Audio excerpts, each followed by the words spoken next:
Hello everyone, welcome to my channel DM learn academy. DM learn একাডেমির YouTube প্ল্যাটফর্মে সবাইকে স্বাগত জানাই। বন্ধুরা, আশা করি তোমরা সবাই ভালো আছো। দেখো বন্ধুরা, আজকে চলে এসেছি একটি গুরুত্বপূর্ণ ভিডিও নিয়ে। দেখো, বাংলা প্যারাগজি থেকে আজকে একটি গুরুত্বপূর্ণ ভিডিও রয়েছে। দেখো, প্র্যাকটিস সেট নম্বর 6। এর আগে কিন্তু 5টা প্র্যাকটিস সেট অবশ্যই দেওয়া হয়েছে বাংলা প্যারাগজি থেকে। তোমরা অবশ্যই করে কিন্তু আমার প্লে লিস্ট থেকে ওখান থেকে তোমরা দেখে নিতে পারো। তো বন্ধুরা দেখো, প্রাইমারি টেট 2024 ডিসেম্বরে যে পরীক্ষা হতে চলেছে, সেই পরীক্ষাকে লক্ষ্য রেখে আমরা প্রতিনিয়ত তোমাদের জন্য কিন্তু প্র্যাকটিস সেট দিয়ে চলেছি। তো বন্ধুরা দেখো, আজকের কিন্তু একটা গুরুত্বপূর্ণ প্র্যাকটিস সেট রয়েছে, যেখানে 20টি গুরুত্বপূর্ণ প্রশ্ন রয়েছে, যেখানে সিটেট সহ প্রশ্ন রয়েছে। অবশ্যই করে আজকের কিন্তু ভিডিওটি খুবই গুরুত্বপূর্ণ হতে চলেছে, তাই প্রত্যেকে বলছি অবশ্যই তোমরা কিন্তু শেষ পর্যন্ত দেখো, স্কিপ না করে। ওকে, তো বন্ধুরা, আজকের ভিডিওটি তোমাদের জন্য খুবই হেল্পফুল হতে চলেছে। তোমরা যারা আমার চ্যানেল নতুন এখনো সাবস্ক্রাইব করোনি, তোমরা চটপট করে সাবস্ক্রাইব করে নাও, না হলে কিন্তু গুরুত্বপূর্ণ ভিডিওগুলো তোমরা অবশ্যই করে মিস করে যেতে পারো। এবং যদি ভিডিওগুলো অবশ্যই ভালো লাগে, প্রত্যেকে একটু সুন্দর হাত দিয়ে একটু লাইক করে দাও এবং বন্ধুদের মধ্যে একটু শেয়ার করে দাও, যাতে তাদের কাছে আমার ভিডিওগুলো অবশ্যই পৌঁছে যায়, অবশ্যই তারাও দেখে একটু উপকার পেতে পারে। তো বন্ধুরা, অবশ্যই তোমরা যারা ভাবছো সমস্ত ভিডিওর পিডিএফ গুলো পাওয়ার জন্য, তোমরা অবশ্যই পেতে পারো। দেখো, তোমরা আবার টেলিগ্রাম গ্রুপ, সেখানে যুক্ত হয়ে যেতে পারো। টেলিগ্রাম গ্রুপের লিঙ্ক কিন্তু ডেসক্রিপশনে দেওয়া রয়েছে, সেখান থেকে যুক্ত হতে পারো। এবং হোয়াটসঅ্যাপ গ্রুপের লিঙ্কও দেওয়া রয়েছে, ওখান থেকেও যুক্ত হয়ে যেতে পারো। তো বন্ধুরা, আজকের ভিডিওটি খুবই ইম্পর্টেন্ট হতে চলেছে, কারণ আমি সিলেটের থেকে কিছু বাছাই করা প্রশ্ন অবশ্যই রেখেছি। তো প্রত্যেকে বলছি অবশ্যই তোমরা শেষ পর্যন্ত দেখো, এবং যদি ভালো লাগে একটু লাইক করে দাও, সঙ্গে সঙ্গে বন্ধুদের কাছে শেয়ার করে দাও, এবং কোথাও কোনো সমস্যা থাকলে অবশ্যই কমেন্টে জানাতে ভুলবে না। ওকে, তো বন্ধুরা, চলো আজকে 20টি গুরুত্বপূর্ণ প্রশ্ন কি কি রয়েছে চটপট দেখে নেব, এবং সম্পূর্ণ ডিটেলসে আলোচনা করব, এবং কনসেপ্ট পুরোপুরি আমরা ক্লিয়ার করার চেষ্টা করব। চলো দেখো, প্রথম প্রশ্ন কি বলেছে, এনসিএফ 2005 এর সুপারিশ অনুযায়ী স্কুলগুলিতে একটি বিশেষ ক্ষেত্রে পড়া এবং লেখার অধিক দৃষ্টি দিতে হবে। তাহলে এনসিএফ 2005 কি বলেছে, তার সুপারিশ অনুযায়ী যে স্কুলগুলিতে একটি বিশেষ ক্ষেত্রে পড়া এবং লেখার ওপর কিন্তু গুরুত্ব দিতে হবে, মানে অধিক দৃষ্টি দিতে হবে, এমনটি বলা হয়েছে। সেই বিশেষ ক্ষেত্রটি হলো, দেখো সিটের 2012 নভেম্বরের প্রশ্ন এসেছিল এটা। দেখো, মাতৃভাষা, হিন্দি, অন্যান্য অভারতীয় ভাষা আর ইংরাজি। দেখো, সুপারিশ এনসিএফ 2005 এর অনুযায়ী কিন্তু স্কুলগুলিতে যে ক্ষেত্রে মানে পড়া এবং লেখার ক্ষেত্রে অধিক দৃষ্টি দিতে হবে, সেই যে এমনটি বলা হয়েছিল, সেটা হচ্ছে কি, কোন ভাষা, সেটা হচ্ছে কি মাতৃভাষার উপর গুরুত্ব দিতে বলেছিল অবশ্যই করে কিন্তু। ওকে, তো সঠিক উত্তরটি হয়ে যাচ্ছে কি মাতৃভাষা, কারণ একজন শিশু সে মাতৃভাষার মাধ্যমে কিন্তু প্রথমে তার সমস্ত কিছুটা সে অর্জন করে থাকে। ঠিক আছে, তার মাতৃভাষা যদি সঠিকভাবে সে লিখতে পারে, পড়তে পারে, তারপরে কিন্তু সে অন্য ভাষা আজ ধীরে ধীরে কিন্তু ক্যারি করতে অবশ্যই পারবে। ওকে, ক্যাপচার করতে পারবে। চলো নেক্সট দেখো, 2 নম্বর কি বলেছে, ভাষা শিক্ষার ক্ষেত্রে কোন ইন্দ্রিয়টি সবচেয়ে বেশি উপযোগী। দেখো, ভাষা শিক্ষার ক্ষেত্রে কোন ইন্দ্রিয়টি সবচেয়ে গুরুত্ব উপযোগী, জিহ্বা, চক্ষু, কর্ণ, নাসিকা।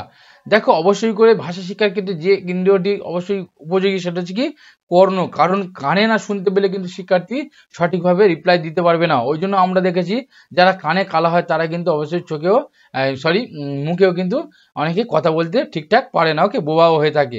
তো সেই জন্য কিন্তু কর্ণটা অর্থাৎ কানটা কিন্তু খুবই একটা গুরুত্বপূর্ণ দিক ভাষা শিক্ষার ক্ষেত্রে। ওকে, চলো নেক্সট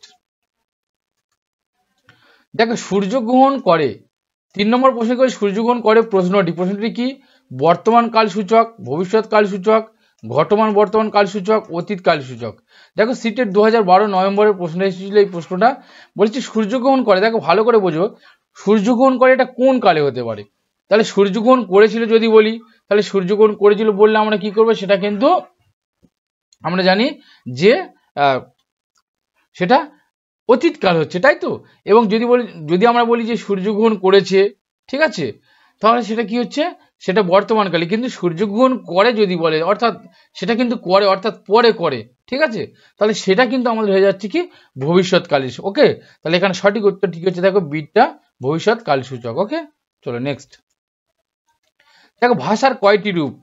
দেখো, ভাষার কয়টি রূপ, একটি রূপ, দুইটি রূপ, তিনটি রূপ, চারটি রূপ।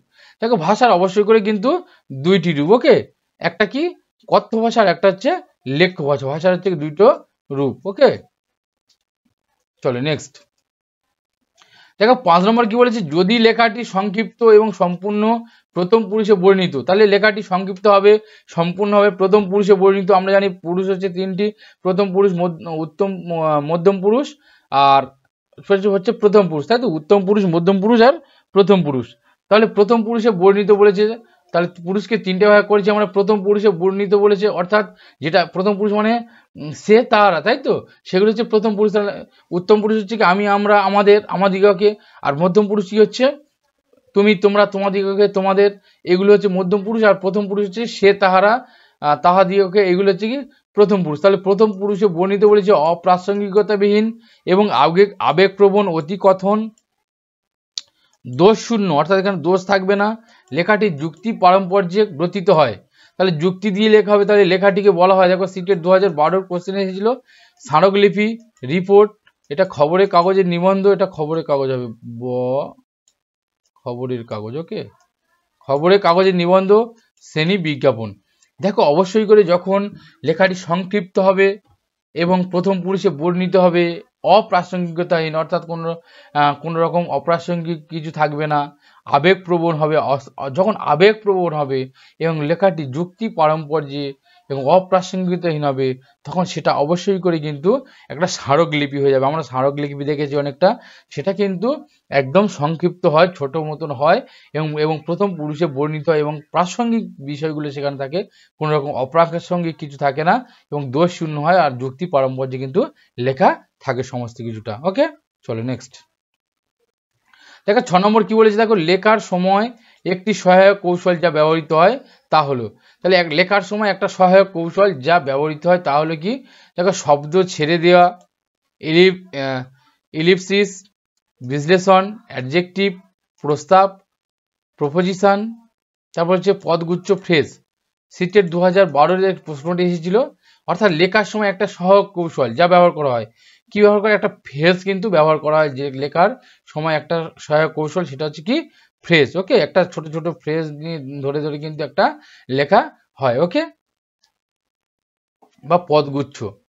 চলো নেক্সট। দেখো নিম্নলিখিত কোন পাঠে রস আস্বাদন হলো মূল কথা। দেখো রস আস্বাদন হয় সাধনা পাঠ, ধারণা পাঠ, চর্বণা পাঠ আর বিস্তৃতি পাঠ। দেখো সাধনা পাঠ অর্থাৎ যে স্বাদে আমরা কিন্তু স্বাদ গ্রহণ করি বা রস আস্বাদন করা হয় সেটা হচ্ছে কি সাধনা পাঠ। ধারণা পাঠ অর্থাৎ কোনো কিছু পাঠ করে একটা ধারণা আমরা পাই, সেটা হচ্ছে ধারণা পাঠ। তারপর হচ্ছে চর্বণা পাঠ, যেটা হচ্ছে একটু চিবিয়ে চিবিয়ে বা একটু কঠিনভাবে পড়া, সেটা চর্বণা পাঠ। আর বিস্তৃতি পাঠ যেটা হচ্ছে কি অনেক বড় করে, অর্থাৎ যে কোনো হচ্ছে গ্রন্থ পাঠের ক্ষেত্রে সেটা হচ্ছে কি বিস্তৃতি পাঠ হয়ে যাচ্ছে। আর সাধনা পাঠ হচ্ছে কি সেই পাঠে কি রস আস্বাদন করা হয়। দেখো অবশ্যই করে কিন্তু পাঠ করা খুবই গুরুত্বপূর্ণ, তোমরা পাঠ করা সম্পর্কে ভালোভাবে করে রাখবে। ওকে, চলো নেক্সট। দেখো অর্থ উপলব্ধির মাধ্যমে নেগোসিয়েশন অফ মিনিং, অর্থ উপলব্ধির মাধ্যমে যখন শিক্ষার্থী তার ভাষাগত যোগাযোগ দক্ষতার উন্নতি ঘটানোর চেষ্টা করে, মানে অর্থ উপলব্ধি করে যখন তার ভাষাগত যোগাযোগ দক্ষতার উন্নতি ঘটানোর চেষ্টা করে, এর অর্থ হলো তারা কি করছে, দেখো শিক্ষক বা শিক্ষিকার সাথে যোগাযোগের মাধ্যমে পাঠ্যক্রম সম্পর্কিত দ্বিধার অবসান ঘটায়, শব্দের উপযুক্ত অর্থ ব্যবহার শেখার জন্য ঘন ঘন অভিধান ব্যবহার করে, তারপরে দেখো জ্ঞান আহরণের জন্য আরও তথ্য সংগ্রহ করে বিস্তৃতভাবে বুঝতে চেষ্টা করে এবং তথ্যকে পুনর্গঠন করে, ব্যাকরণ গঠন শৈলীর ব্যবহার করে। দেখো যখন অর্থ উপলব্ধির মাধ্যমে যখন তারা তাদের ভাষাগত যোগাযোগ দক্ষতা উন্নতি ঘটানোর চেষ্টা করবে, তখন কি হবে, তারা নিশ্চয়ই জ্ঞান আহরণ করতে চাইছে, তাদের দক্ষতা, তারা আরও তথ্য সংগ্রহ করতে চাইছে এবং বিস্তৃতভাবে কিন্তু তারা সেই বিষয়গুলোকে বুঝতে চাইছে। অর্থাৎ এখানে সঠিক উত্তরটি কী হবে, দেখো সিটটা জ্ঞান আহরণের জন্য আরও তথ্য সংগ্রহ করে, বিস্তৃতভাবে বুঝতে চেষ্টা করে এবং তথ্যকে পুনর্গঠন করে। এটা হচ্ছে কারণ হচ্ছে তার যখন দক্ষতা উন্নত ঘটানোর চেষ্টা করবে, তখন সেগুলোকে তারা নিয়ে, তথ্যগুলো নিয়ে তারা তথ্য সংগ্রহ করবে, তথ্যগুলো নিয়ে নাড়াচাড়া করবে এবং সেই বিষয়গুলো নিয়ে কিন্তু তারা বুঝতে চেষ্টা করবে এবং সেগুলোকে তারা পুনর্গঠন করার চেষ্টা করে। ওকে, চলো নেক্সট। বলছে নোয়াম চমস্কি, নোয়াম চমস্কির তত্ত্ব অনুসারে একটি ভাষা হলো। দেখো নোয়াম চমস্কির ভাষা অনুসারে নোয়াম চমস্কি কিন্তু বলেছিলেন ল্যাডের কথা বলেছিলেন, তাই তো, ল্যাড, ল্যাঙ্গুয়েজ অ্যাকুইজিশন ডিভাইস, অর্থাৎ শিশু হচ্ছে যে জন্মগতভাবে একটা কিন্তু ভাষার অধিগ্রহণ নিয়ে জন্মগ্রহণ করে, সেটা হচ্ছে কি ল্যাড, অর্থাৎ শিশুর শৈশবকাল থেকে তার জন্মস্থান থেকে সময় থেকে কিন্তু এটা থাকে যে ল্যাঙ্গুয়েজ অ্যাকুইজিশন ডিভাইস তার মাথার মধ্যে থাকে, অর্থাৎ সে কিন্তু নিজে নিজে ভাষা অর্জন করতে শেখে। এবার দেখো নোয়াম চমস্কির তত্ত্ব অনুসারে একটি ভাষা হলো কি একটি নির্দিষ্ট শৃঙ্খলাবোধ গড়ে তোলা এবং উপাদানমূলক কার্যধারা, সৃজনমূলক কার্যধারা, এ ও বি সঠিক কোনোটি নয়। দেখো নোয়াম চমস্কির মধ্যে ভাষা হচ্ছে একটা নির্দিষ্ট শৃঙ্খলাবোধ গড়ে তোলা অবশ্যই করে হবে এবং উৎপাদনমূলক কার্যধারা, অর্থাৎ একটা ভাষার মধ্যে দিয়ে বিভিন্ন রকম উৎপাদনমূলক কার্যধারা করা যায় এবং সৃজনমূলক কার্যধারা, অর্থাৎ একজন শিশু সে ভাষার মধ্যে দিয়ে কিন্তু বিভিন্ন সৃজনাত্মক কাজ সে করে থাকে। তাহলে এখানে সঠিক উত্তরটি কি হয়ে যাবে, দেখো এ এবং বিটা হচ্ছে কি সঠিক। ওকে, চলো নেক্সট। এবার দেখো শিখন এবং মূল্যায়নের ক্ষেত্রে দপ্তর বোঝায়। শিখন এবং মূল্যায়নের ক্ষেত্রে দপ্তর বলতে কি বোঝায়, দেখো সিটেট 2012 নভেম্বর পরে। দেখো প্রশ্নগুলো যেমন একটু কেমন এলোমেলো ভাবে মনে হচ্ছে, এগুলো একটু ভালো করে বুঝতে হবে। দেখো শিখন এবং মূল্যায়নের ক্ষেত্রে দপ্তর, দেখো মৌখিক পরীক্ষা যা প্রতি বর্ষাকালে হয়, নির্দিষ্ট সময় জুড়ে কোনো শিক্ষার্থী বা ছাত্রের কাজের সংগ্রহ যার দ্বারা সেই ছাত্রের অগ্রগতি বা প্রগতি বোঝা যায়, শিক্ষকের দ্বারা কোনো ছাত্রের ব্যবহার প্রবণতা ইত্যাদি নথি রাখা, নির্দিষ্ট সময়ান্তর কাগজে কলমে পরীক্ষা করা। দেখো শিখন মূল্যায়ন এবং তার মূল্যায়নের ক্ষেত্রে যে দপ্তর, সেই দপ্তরটা হচ্ছে কি না একটা নির্দিষ্ট সময় জুড়ে কিন্তু শিক্ষার্থীরা অবশ্যই তাদের কাজ সংগ্রহ করবে এবং তার দ্বারা কিন্তু ছাত্রছাত্রীদের অগ্রগতিটা বোঝা যাবে। সেটাই হচ্ছে কি মূল্যায়নের একটা শিখন এবং মূল্যায়নের একটা দপ্তর। এখানে সঠিক উত্তরটি হবে দেখো নির্দিষ্ট সময় জুড়ে শিক্ষার্থীর বা ছাত্রের কাজের সংগ্রহ এবং যার দ্বারা কিন্তু ছাত্র অগ্রগতি প্রগতি বোঝা যায়, অবশ্যই কিন্তু এটা মূল্যায়নের একটা দপ্তর হিসেবে আমরা ধরতে পারি। ওকে, দপ্তর বলতে এটা কিন্তু আমরা ধরতে পারি। দেখো 11 নম্বর প্রশ্ন কি বলেছে, পঠন হলো এক প্রকার। পঠন কি? গ্রহণমূলক দক্ষতা, প্রকাশমূলক দক্ষতা, সৃজনমূলক দক্ষতা, এ ও সি উভয়। দেখো পঠন মানে কি, আমরা পড়ি, তাহলে পড়ার মাধ্যমে কি করি আমরা, সেটাকে কিন্তু গ্রহণ করি, তাই তো। তাহলে কথন, লিখন, পঠন আর শ্রবণ, অর্থাৎ শোনা, বলা, পড়া, লেখা, তাই তো। LSRW, অর্থাৎ এই যে ক্রমটা লিসেনিং, স্পিকিং, অর্থাৎ আগে শোনা, তারপরে কি হচ্ছে বলা, তারপরে পড়া, তারপরে লেখা। তাহলে শোনা, বলা, পড়া, লেখা, এই যে ক্রমটাকে মনে রাখতে হবে। এটা কিন্তু অনেক সময় পরীক্ষার ক্ষেত্রে দেয়। ওকে, এবারে এই লিসেনিং মানে কি হচ্ছে, শোনা হচ্ছে, আর এখানে যে স্পিকিং মানে বলা হচ্ছে, অর্থাৎ আমি কিছু বলছি মানে কোনো কিছুকে উৎপাদন করছি, তাহলে বা প্রকাশ করছি, তাই তো, বা প্রকাশ করছি। তাহলে কিছু বলছি মানে কি করছি, প্রকাশ করছি, আর কিছু পড়ছি অর্থাৎ সেটাকে আমরা কি করছি, গ্রহণ করছি। মানে পড়ে কোন রকম আমরা একটা সেই বিষয় থেকে কোনো কিছু একটা কিন্তু মনের মধ্যে নিয়ে নিচ্ছি, তাহলে গ্রহণ করছি। তাহলে কি হচ্ছে এটা এল মানে কি হচ্ছে লিসেনিং, শোনা, তাহলে আমরা এটাকে গ্রহণ করছি এল এর মাধ্যমে, আর স্পিকিং এর মাধ্যমে প্রকাশ করছি, ঠিক আছে। আর আর মানে রিডিং এর মাধ্যমে কি করছি, আমরা গ্রহণ করছি, রিডিং এর মাধ্যমে আমরা গ্রহণ করছি, আর রাইটিং এর মাধ্যমে আমরা প্রকাশ করছি। ওকে, তাহলে দেখো দুটো হচ্ছে প্রকাশমূলক বিষয়, যেটা হচ্ছে এল আর এস আর ডাব্লিউ, আর এল আর আর হচ্ছে কি গ্রহণমূলক দক্ষতা।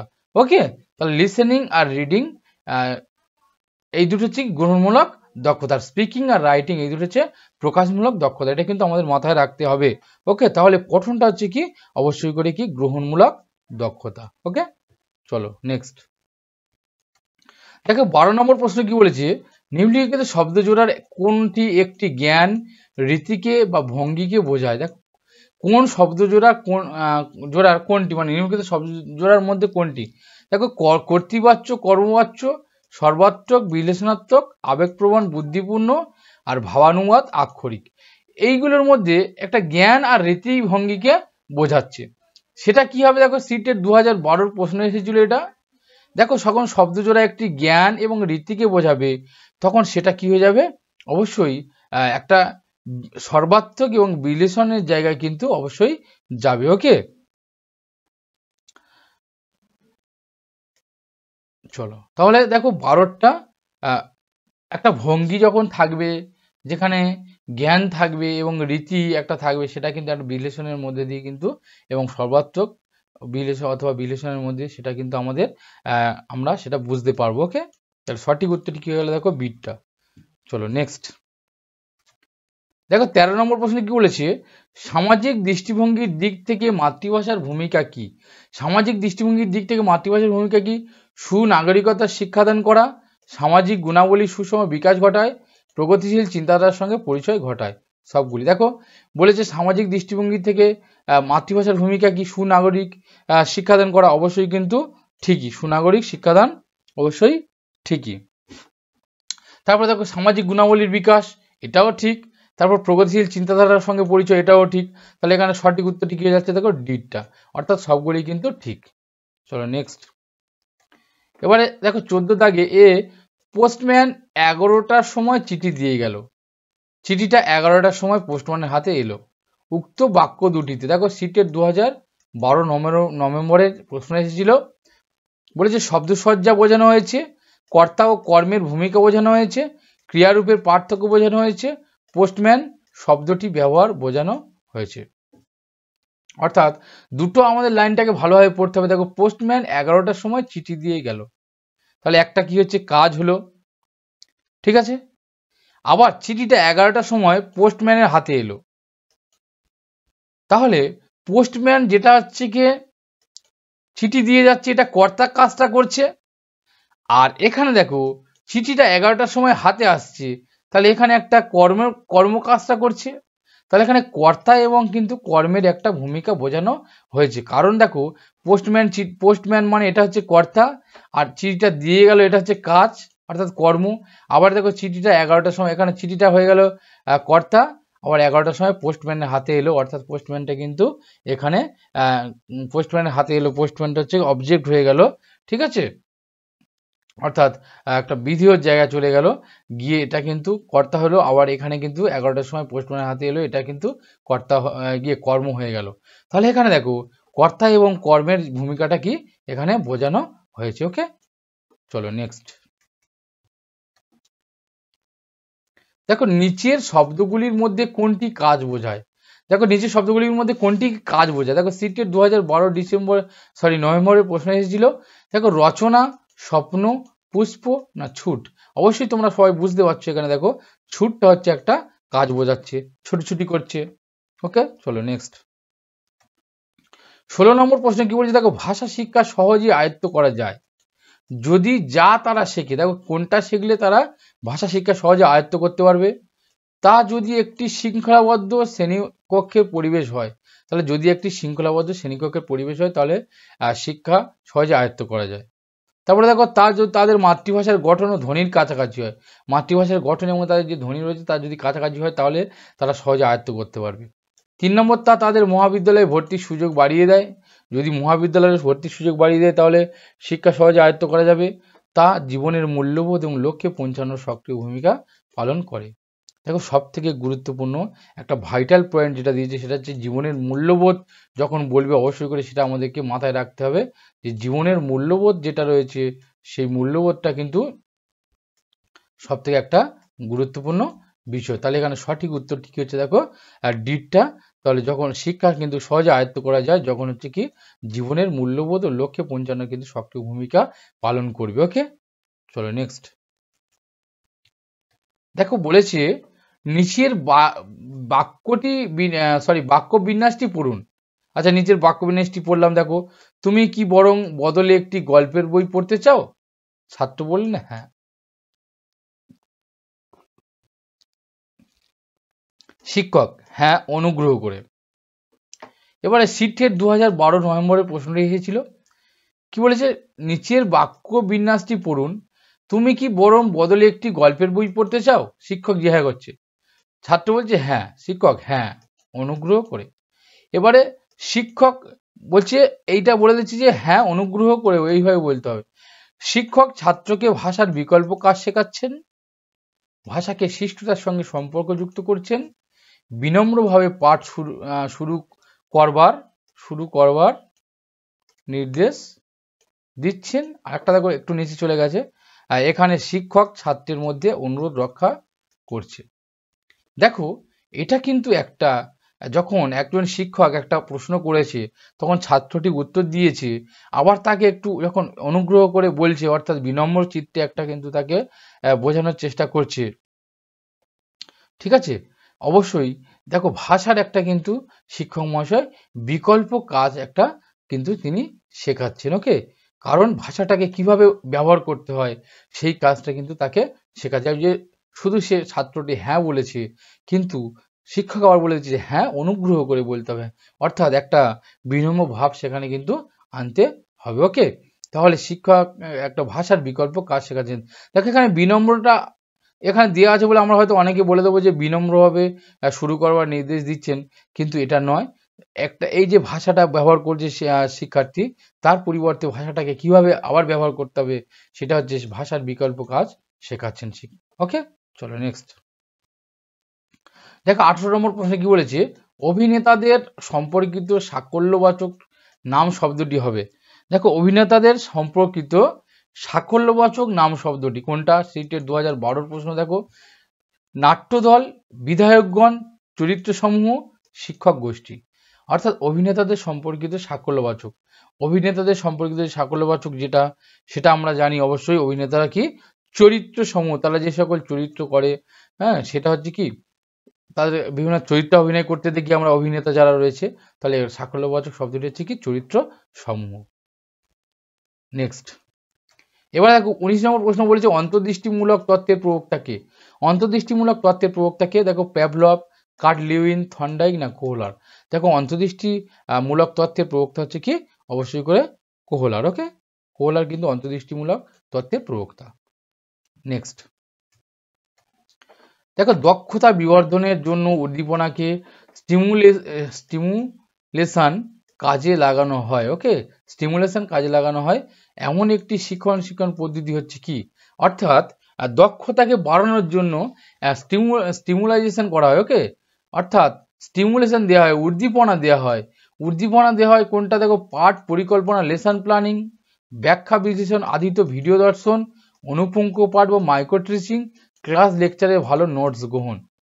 দেখো বন্ধুরা অবশ্যই তোমরা যারা আমার চ্যানেল নতুন এখনো সাবস্ক্রাইব করোনি, তোমরা চটপট করে সাবস্ক্রাইব করে নাও, এবং অবশ্যই যদি ভিডিওটি ভালো লাগে প্রত্যেকে একটু লাইক করে দাও, সঙ্গে সঙ্গে বন্ধুদের মধ্যে শেয়ার করে দাও, আর যদি কোথাও কোনো সমস্যা থাকে অবশ্যই কমেন্টে জানাও। এবং সমস্ত ভিডিও পিডিএফগুলো পাওয়ার জন্য তোমার টেলিগ্রামে গিয়ে ডিএম লার্ন একাডেমি বলে সার্চ করতে পারো, ওখান থেকে টেলিগ্রামে যুক্ত হয়ে যেতে পারো। তাছাড়া কিন্তু ডিসক্রিপশানে লিঙ্ক দেওয়া রয়েছে। তো দেখো বন্ধুরা আজকের ভিডিওর কিন্তু এই শেষ প্রশ্ন আমরা আলোচনা করছি, সবথেকে গুরুত্বপূর্ণ যেটা। দেখো একটা উদ্দীপনা দেওয়া হয় যখন দক্ষতা বিবর্তন, বিশেষ করে তোমরা যারা পরীক্ষা দেবে অবশ্যই তোমরা ডিএলএড করেছো বা কোনো রকম একটা স্পেশালাইজেশন করেছো, ডিএড বা ডিএলএড, ওকে। তো সেই জায়গা থেকে